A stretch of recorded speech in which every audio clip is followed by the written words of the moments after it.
प्रकाश पुहारे साहब, हम सब लोगों से सबसे नजदीक आप बैठे हुए हैं आरएसएस मुख्यालय के। मुझे ये जरा बताइए, ये जो नड्डा जी का बयान आया है, मेरे एक दर्शक कह रहे हैं, मतलब दर्शक का कहना है कि बीजेपी आरएसएस की नूरा कुश्ती करते हैं, झांसे में ना आए, ट्वीट देम लाइक। अब खैर उन्होंने अपना कुछ एडजेक्टिव यूज किया है। मेरा जरा आपसे एक चीज और, ये क्या लोगों को कंफ्यूज करने के लिए है? क्योंकि बार बार ये कहा जा रहा है कि आरएसएस आरक्षण विरोधी है, और इस बार बीजेपी को ऐसा लग रहा है कि आरक्षण के मतलब संविधान बदलने की बात चल रही है, और बार बार ये कहा जा रहा है कि भाई आरएसएस तो देखिए शुरू से आरक्षण का विरोध करती है, इत्यादि इत्यादि। तो क्या ये लोगों को कंफ्यूज करने की बात है, या मोदी जी का कुछ मतलब उनका गुस्सा है, या उनको आरएसएस को भी एक मैसेज देना चाहते हैं कि तुम्हारे बिना भी काम ये नड्डा जी को सब कहने की क्या जरूरत पड़ी? प्रकाश पुहारे साहब। नहीं, ऐसा है, देखिए कि ये मैं ऐसा समझता हूं कि देखिए ये बात तो मानना पड़ेगा कि भारत में अगर कोई मजबूत संगठन है तो वो भाजपा है, आरएसएस है। इसको कोई नकार नहीं सकता, और बहुत अच्छी तरह से उनका वर्किंग है। और उनके वर्किंग का अगर मुझे डिस्क्राइब करना है तो एक ही तरीके से मैं डिस्क्राइब कर सकता हूं। उनका जैसे जैसे कोई जगह पे चीटियों की लाइन चलती है, तो आपने अगर उसको माइन्यूटली देखा होगा तो देखो ये इधर से चाटी जाती है, उधर से आती है, और आने के बाद में दोनों भी चीटियां एक सेकंड के लिए वहां पे मिलती है, एक में को मुंह में लगाती है और आगे चलती है। दूसरी जो चीटियां आती है उसको, यानी उनका जो संदेश वहन है तो वो इतना चुपचाप होता है कि अच्छों को पता नहीं लगता कि इनका मैसेजिंग क्या है। क्योंकि आरएसएस का जिस तरीके से वर्किंग है वो वाकई में तारीफ काबिल है। ये मैं आरएसएस का विरोधी होने के बावजूद भी कबूल करता हूँ, एक बात बताता मैं। क्योंकि बात ऐसी है कि आफ्टर ऑल बाकी के संगठनों के अगर आपने हाल देखे तो वो हालत इतनी खराब है उन संगठनों की कि जैसे कांग्रेस का ही ले लो, कि कांग्रेस में इस तरीके से, जिस तरीके से उनमें पहले था, कांग्रेस के पास में सेवादल, कांग्रेस सेवादल नाम का बहुत अच्छा मजबूत संगठन था, और जिसको जो बोलेंगे ना निरपेक्ष भाव से काम करने वाले लोग थे। लेकिन उसको जैसे क्या बोलते हैं, आजादी के बाद में करीब करीब 25-30 साल तक के वो रहा ठीक तरीके से, लेकिन बाद में भी जैसा ये होता है वैसे ही हुआ। अभी वही बात बीजेपी वालों की भी है, ये हमको समझना पड़ेगा। बीजेपी जब तक के सत्ता में नहीं थी और इतनी तरीके से, अभी देखिए हमारे महाराष्ट्र का एक किस्सा बताता हूं कि महाराष्ट्र में 2014 से 2019 तक के इन्होंने वो एक जल मिशन चलाया था। तो वो मिशन के अंदर इन्होंने क्या किया, तो उनके भाजपा के जो कोर वर्कर थे उन्हीं को कॉन्ट्रैक्टर बना दिया। फिर हर एक ने 2-2 जेसीबी खरीद लिया, ट्रैक्टर टिम्पर खरीद लिए, और उसके बाद में वो काम करने लगे। तो अभी क्या हो गया है कि वो परिस्थिति वैसी रही नहीं कि क्या बोलते डेडिकेटेडली काम करने वाले की फौज भी अभी बीजेपी के पास में बची नहीं है। सत्ता में जो कांग्रेस भी सत्ता में आने के बाद में ही बिगड़ गई ना, 20-25 साल, 30 साल, 50 साल सत्ता भोगने के बाद में वहां पे कोई कार्यकर्ता रहा ही नहीं, सारे नेता हो गए। हर आदमी बोलता है मैं नेता हूं, अरे तो वर्कर कहाँ है भाई? और तू खुद को देखना, कोई अंदर झांक के देखने की जरूरत नहीं है, उसको समझता नहीं है। उसको लगता है कि मैं नेता हूं, अरे भैया तेरे में काबिलियत क्या है, तेरा विजन क्या है? तो ये होता ही है जब सत्ता के सारे नजदीक में जाते हैं। दूसरी बात में मैं नड्डा जी के बारे में आपने जो पूछा उसके ऊपर आता हूं। देखिए ऐसा है कि ये इनको ये डायरेक्ट तो नहीं बोल सकते कि हम कोई आरएसएस की क्या बोलते हैं उसको बी टीम है, ये आरएसएस की बी टीम है, ये तो वो डायरेक्टली कबूल करने, हाँ वो ठीक है हमारी वैचारिक पीढ़ी है, ये है, हम उनसे ये करते हैं, हमारा उनके साथ में बड़ा तालमेल है। और आपको भी मालूम है कि आरएसएस की कितनी शाखाएं है, भयंकर ज्यादा शाखाएं उनकी, वो पता भी नहीं लगती और कॉमनली तो पता भी नहीं लगता। और उनके वर्कर का भी मानना पड़ेगा कि वो इतने साइलेंटली वर्क करते हैं कि आपको पता भी नहीं लगेगा कि आपके बाजू में बैठने वाला आदमी जो है ये आरएसएस से रिलेटेड है। मुझे तो ऐसे कई एक्सपीरियंस आने आई वाज शॉक जब मुझे मालूम पड़ा कि he is a core worker of Bhajpa. जितने 20-25, 30, 40 साल से मैं उनके साथ में था, लेकिन मुझे कभी मालूम नहीं, अभी 1-2 साल के अंदर मुझे मालूम पड़ा कि he is a core worker of RSS. तो ये खैर ये तो इनकी बातें हो गई है।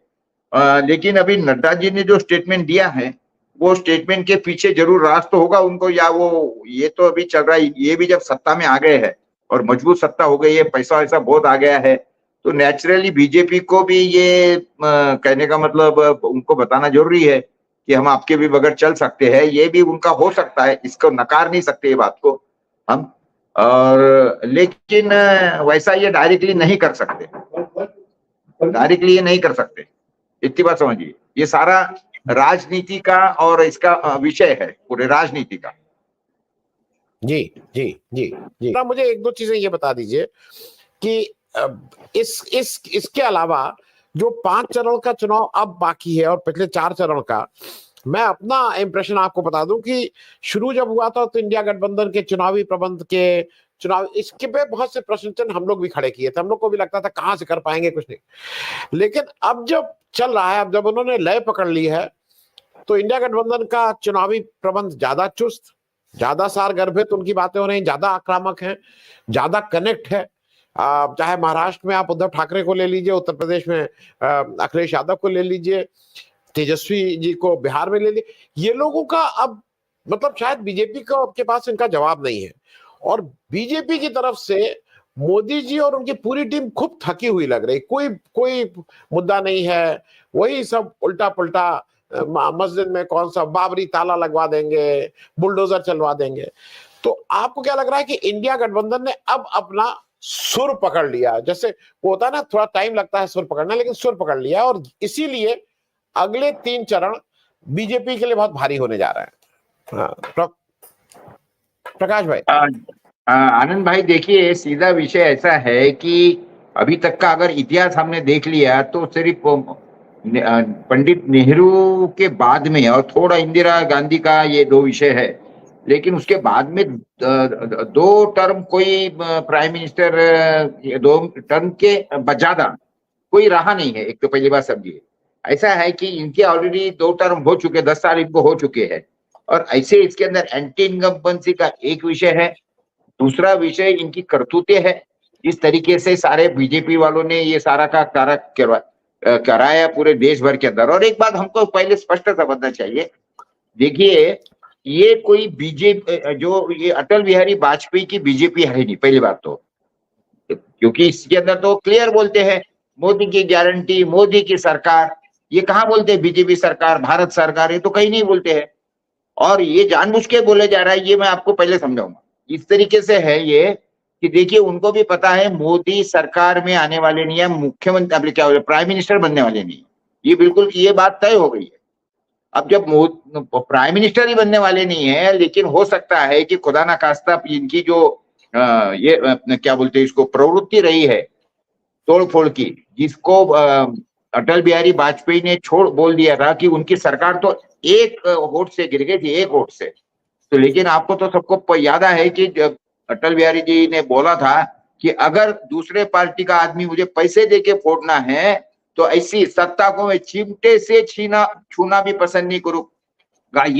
ये बीजेपी का एकदम जबरदस्त लेक्चर सभी को याद होगा। तो जब ये इतने इसमें ये इतनी पार्टी वाइज डिफरेंस जो बीजेपी है, अभी तो आपको पता ही लग गया होगा कि ये कोई इनको परहेज नहीं है कोई भी चीज से, ये फिलहाल की जो बीजेपी है। तो ऐसे कंडीशन के अंदर क्या है कि अभी महाराष्ट्र के अंदर भी जो होने वाला है, जहां से मैं जानता हूं सब ये तरह, देखिए कुल मिला के ये हमको एक पहले समझना चाहिए, महाराष्ट्र के अंदर इनको सेना के साथ में जब ये थे तो 23 और 18 यानी 41 सीट इनके पास में थी। अभी सारे हमने खंगाल दिए सारी बातें, अभी इनको 12 के ऊपर सीट मिलने वाली नहीं है। मेरा खुद का अनुमान तो जो है, मैं तो 10 ही के ऊपर आ रहा था, लेकिन हमारे कोई लोगों से चर्चा कर दी हमने, देखे तो ठीक है 12 पकड़ो। तो इस तरीके से जैसे महाराष्ट्र में इनको क्या बोलते उसको, यानी 12 सीटों का नुकसान हो रहा, सॉरी मैंने, लेकिन 11 सीट तो इनको जाने वाली है, जो डायरेक्ट 23 सीट इनकी अभी तक के थी, तो 23 में से 11 इनकी जाने वाली है, 12 जाने वाली है और 11 आने वाली है। बाकी की भी अगर आप देखेंगे तो उत्तर प्रदेश के अंदर सारा अनुमान लगाया, वो सारे हमारे रिपोर्टर से अगर पूछ लिया तो उत्तर प्रदेश में ये लोग 7 सीटों का नुकसान झेलने वाले हैं, वेस्ट बंगाल में 5, बिहार में 7 सीटों का नुकसान होगा, मध्य प्रदेश के अंदर भी 4 सीटों का नुकसान होगा, कर्नाटक में 10, गुजरात में 3, राजस्थान में 6, ओडिशा में 2 सीटों का नुकसान होगा, तेलंगाना में कम से कम 2 सीटों का नुकसान होगा, झारखंड में 5 का, असम में 4 सीटों का नुकसान है, पंजाब में 2 का, छत्तीसगढ़ में 5 का और हरियाणा में जो है वो 3, दिल्ली में 4 सीटों का कम से कम नुकसान होगा, जम्मू कश्मीर में 3 सीटों का, उत्तराखंड में 2 और हिमाचल में। इस मिला के मैंने कुल मिलाया तो 92 की इनकी फिगर बनती है। तो अभी 295 में से 92 निकाल दो, 203 के ऊपर जाने वाले नहीं है कोई हालत में। तो ऐसा है कि उसके बाद में जो बाकी की सीटें जो इनको पहले थी, जैसे ये 2 जो एमपी की सीट है जिसके अंदर जैसे अरुणाचल प्रदेश है, गोवा है, मणिपुर है, मेघालय है, त्रिपुरा, जिसमें 2-2 सीट है 5 स्टेट के अंदर, तो कुल मिला के 10 में से इनके बाद में 6 थी। और जो ये अपनी 7 सिस्टर्स है उसके अंदर 8 में से 2 इनके पास में थी। अब ये तो लड़ने वाले नहीं है, सीधा सीधा गोवा की तो परिस्थिति है, गोवा नहीं कौन सा ये, वहां पे ये लोग लड़ने वाले नहीं है। अपना कौन सा है ये, तो वो हिसाब से बातें ऐसी है कि ये जो इनका नारा था वो लोगों को गुमराह करने का नारा था कि अब की बार 400 पार छोड़ो जी, 200 पार नहीं जाएंगे ये लोग। ये अभी तक के मेरा पूरा अनुमान है जो तरीके से बातें, क्योंकि क्या है कि हम लोग रोज मिलते रहते, हमारे काफी अच्छे दोस्त है, उन्होंने तो कई ने बोल दिया कि रोज के उनके दुकान के अंदर या ऑफिस के अंदर गांव खेड़े के लोग कम से कम 100, 200, 300 आते। बोले एक आदमी ने बोला नहीं है कि अकोला के अंदर बीजेपी आएगी। अब बताइए व्हाट इज दिस इंडिकेटिंग यहाँ पे। तो बातें क्या है इनकी कि ये हमको समझना चाहिए कि जिस तरीके से ये गुमराह करने की कोशिश कर रहे हैं। अभी हमारे महाराष्ट्र के अंदर आपको मालूम है कि इनका 10 सीटों पे अभी ये है, जिसके अंदर धुले, डिंडोरी, नासिक, पालघर, भिवंडी, कल्याण, ठाणे, उत्तर मुंबई, उसके बाद में उत्तर मध्य मुंबई और उत्तर पश्चिम मुंबई, ऐसी 10 सीटें कुल इनकी है अभी। तो ये 20 तारीख को कल चुनाव होने वाले हैं, सॉरी परसों चुनाव होने वाले इनके। तो ऐसे कंडीशन के अंदर ये जब सर चल रहा है तो बीजेपी के ये सारे खोखले दावे हैं, और ये जिस तरीके से बोल रहे हैं आरएसएस वगैरह, ये तो ऐसा है कि आरएसएस को जानबूझ के डराना चाहते हैं कि आप हमारे सिवा कुछ नहीं हो। तो अगर आप ये कोशिश कर रहे हो कि हमको दबाएंगे वगैरह ये वो, तो वो कुछ करो मत आप, क्योंकि एक बात है, सबसे बड़ी पावर है आनंद जी, वो है पैसे की पावर। ये आज हमको मानना पड़ेगा कि आरएसएस के पास में अथाह पैसा हो गया, अथाह। जो पार्टी एक जमाने में पैसे, एक एक पैसे को तरसती थी, वो पार्टी के पास में अथाह पैसा होगा, जिसका उल्लेख हमारे मित्र ने किया इसके पहले।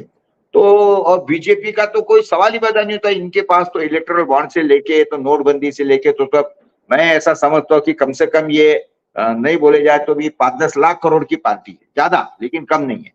तो ये तरीके से भी पैसे का इनको एक घमंड चढ़ा है, प्लस 2 बार चुन के आए उसका घमंड चढ़ा है। इसीलिए ना ये किसानों को मिलते हैं, ना कुछ बातें सुनते हैं।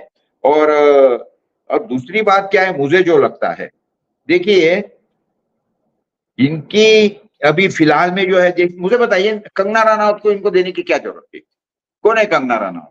उसको आपने पद्मश्री दे दिया, यानी पद्मश्री जिन लोगों को दिया है उनका तो अपमान हो गया, ये तो मैं समझता हूं। यानी वो उसकी जो ये गरिमा गिरा दिया पद्मश्री की, और उसके बाद में उसी कंगना रनौत को इन्होंने वाई सिक्योरिटी दे दिया। किस लिए भाई? हुई कंगना रनौत, क्यों दे रहे हो आप उसको? और उसके बाद में हमारे नवनीत राणा है वहां पे अमरावती में, उसको खड़ा कर, जबकि पूरे पार्टी के लोगों का विरोध था अमरावती में, लेकिन उसके बावजूद भी उनको दे दिया। तो इससे क्या है कि ये दिखता है सीधा सीधा बीजेपी के अंदर कि अभी इनको कार्यकर्ता से ज्यादा चमड़ी ज्यादा प्रिय हो गई है। मैं जरा शब्द ठीक नहीं यूज कर रहा हूँ ये पता है, लेकिन अभी इसके सिवा मुझे दूसरा कोई शब्द या उसके लिए कोई दूसरा ये दिखता नहीं है।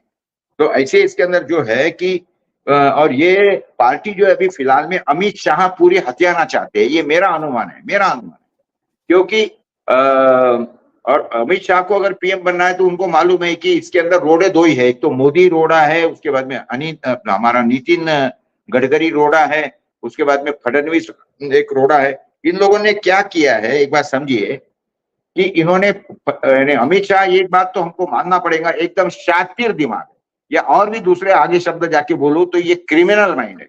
आपको तो मालूम इनका सारा क्रिमिनल बैकग्राउंड वगैरह हो।